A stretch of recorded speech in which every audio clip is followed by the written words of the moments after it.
Assalamualaikum warahmatullahi wabarakatuh.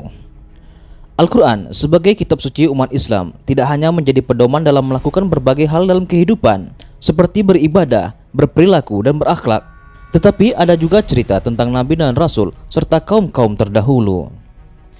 Di dalam Al-Quran ada beberapa kaum yang disebutkan memiliki akhlak dan perilaku tercela seperti menyekutukan Allah, mengingkari ajaran para Nabi dan Rasulnya, hingga melakukan perbuatan yang melampaui batas sehingga menuai azab dan siksaan yang perih dari Allah Subhanahu wa Ta'ala. Kaum menyimpang apa sajakah itu? Namun sebelum kita sampai ke video, jangan lupa untuk klik tombol subscribe dan lonceng notifikasi agar Anda selalu mendapatkan informasi terbaru dari kami. Yang pertama, kaum Nabi Nuh. Awalnya kaum Nabi Nuh alaihissalam tergolong kaum yang beriman kepada Allah Subhanahu wa Ta'ala, sampai akhirnya mereka terjerumus dalam jurang kesyirikan lantaran mereka terlalu mengkultuskan tokoh-tokoh masyarakat yang dikenal soleh sehingga mereka membuat patung-patung untuk disembah. Allah mengutus Nabi Nuh alaihissalam sebagai rasul untuk meluruskan perbuatan mereka yang menyimpang dan sudah berlebihan dalam memuja orang-orang soleh tersebut, seperti yang disebutkan dalam firman Allah Subhanahu wa Ta'ala berikut.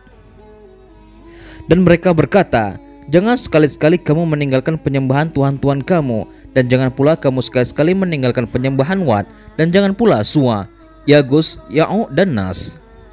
Namun yang terjadi, mereka malah mengejek dan menentang ajaran Nabi Nuh alaihissalam, termasuk istri dan anaknya yang bernama Kan'an. Bahkan mereka semakin durhaka kepada Allah sehingga turunlah azab berupa banjir besar yang menenggelamkan semua yang ingkar. Hal ini seperti yang disebutkan dalam firman Allah Subhanahu wa Ta'ala, "Dan sesungguhnya kami telah mengutus Nuh kepada kaumnya, maka ia tinggal di antara mereka 1000 tahun kurang 50 tahun. Maka mereka ditimpa banjir besar dan mereka adalah orang-orang yang zalim."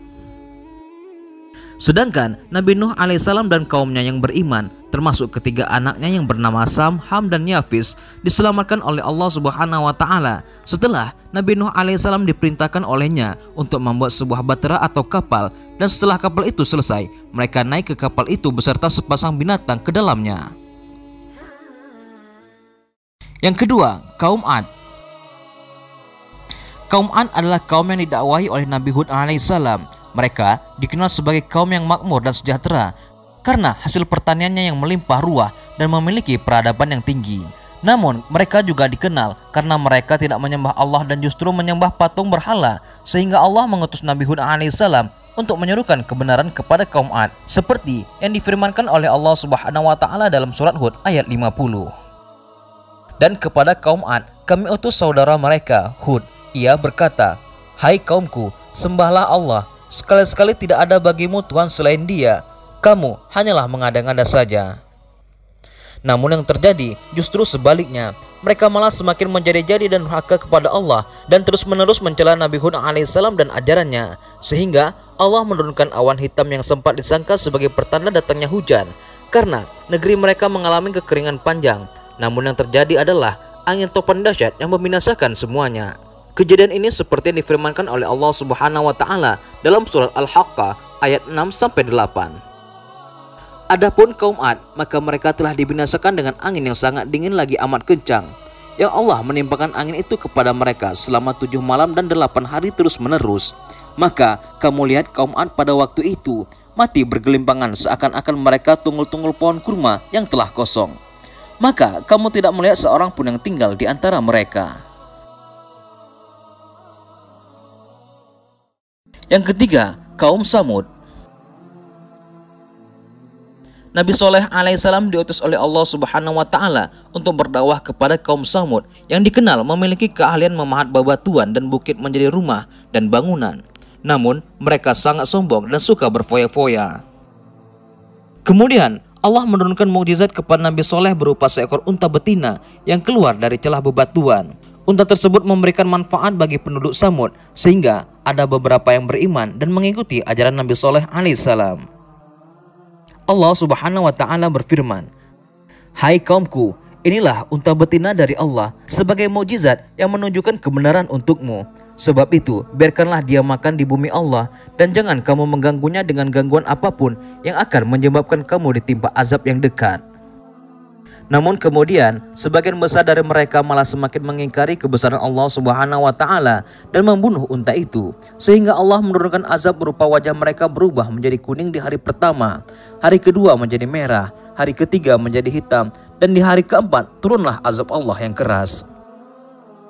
Seolah-olah mereka belum pernah berdiam di tempat itu. Ingatlah, sesungguhnya kaum Samud mengingkari Tuhan mereka. Ingatlah, kebinasaanlah bagi kaum Samud. Sedangkan Nabi Shaleh alaihissalam dan kaumnya beriman diselamatkan oleh Allah dari azab yang pedih terhadap kaum Samud. Yang keempat, kaum Sodom.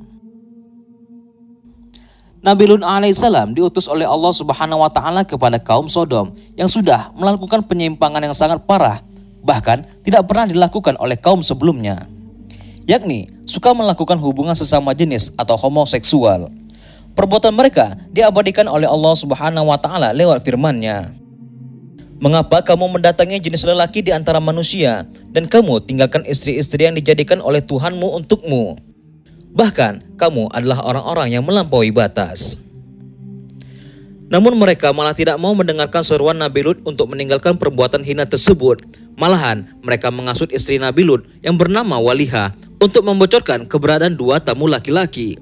Keduanya ternyata adalah jelmaan malaikat yang mengabarkan akan datangnya azab bagi penduduk Sodom, sekaligus memerintahkan Nabi Lut dan pengikutnya untuk pergi meninggalkan negeri itu tanpa sekalipun menoleh ke belakang. Azab yang menimpa kaum Sodom diceritakan dalam firman Allah Subhanahu wa taala dalam surat Hud ayat 82 sampai 83. Maka tatkala datang azab kami jadikan negeri kaum Lut itu ada yang di bawah ke atas, dan kami hujani mereka dengan batu dari tanah yang terbakar dengan bertubi-tubi, yang diberi tanda oleh Tuhanmu, dan siksaan itu tidaklah jauh dari orang-orang yang zalim. Dari ayat tersebut diceritakan bahwa azab Allah kepada mereka berupa tanah negeri mereka yang dijungkir balikan dari atas ke bawah, lalu dihujani bebatuan secara bertubi-tubi sehingga seluruhnya luluh lantah. Konon katanya Laut Mati yang berada di Yordania dahulu merupakan bekas negeri Sodom. Yang kelima, kaum Madyan dan Aika. Nabi Shu'aib alaihissalam diutus oleh Allah untuk berdakwah kepada kaum Madyan yang dikenal suka melakukan kecurangan dalam berdagang, berupa mengurangi takaran dan mencurangi timbangan. Selain itu, mereka juga dikenal sering mencegah dan menyerang orang-orang yang hendak beribadah. Allah mengabadikan diutusnya Nabi Shu'aib alaihissalam dalam surat Al-A'raf ayat 58. Dan kami telah mengutus kepada kaum Madyan saudara mereka, Shu'aib. Ia berkata, "Hai kaumku, sembahlah Allah. Sekali-sekali tidak ada Tuhan bagimu selainnya. Sesungguhnya telah datang kepadamu bukti yang nyata dari Tuhanmu. Maka sempurnakanlah takaran dan timbangan, dan janganlah kamu kurangi bagi manusia barang-barang takaran dan timbangannya. Dan janganlah kamu membuat kerusakan di muka bumi sesudah Tuhan memperbaikinya. Yang demikian itu lebih baik bagi kamu jika betul-betul kamu orang-orang yang beriman." Sebenarnya kaum Madyan dikenal sebagai kaum yang pandai karena kemampuannya mengubah perbukitan batu menjadi bangunan atau rumah seperti kaum Samud.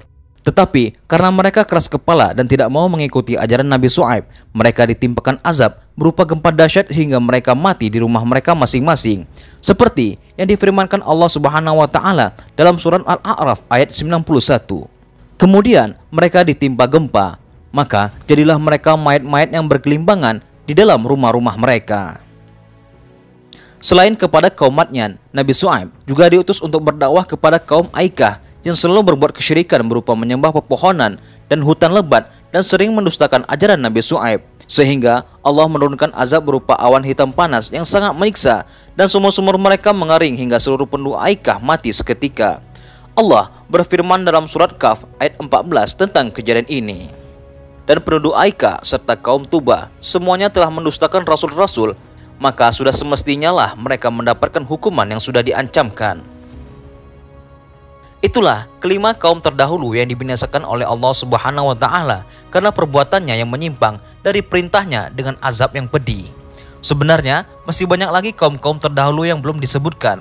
Namun alangkah baiknya kita semua mengambil pelajaran dari kisah-kisah kaum terdahulu supaya kita jangan meniru segala bentuk penyimpangan yang dulu pernah mereka lakukan. Semoga kita semua dijauhkan dari perbuatan buruk serta mendapatkan perlindungan dan rahmat dari Allah Subhanahu wa taala.